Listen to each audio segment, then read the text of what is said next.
آزاد میډیا یوټیوب چینل ته ښه راغلاست.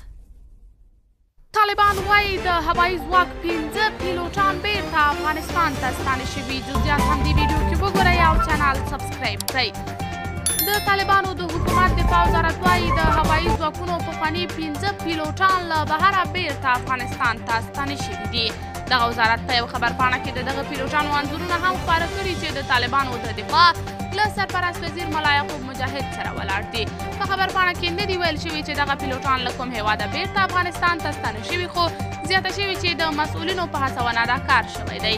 د خبرپاڼې په یوه برخه کې راغلي هڅې روانې دي چې د ملي دفاع وزارت ټول کادرونه او مسلکي پرسونل چې له هیواده وتلي بیرته افغانستان ته ستانه شي.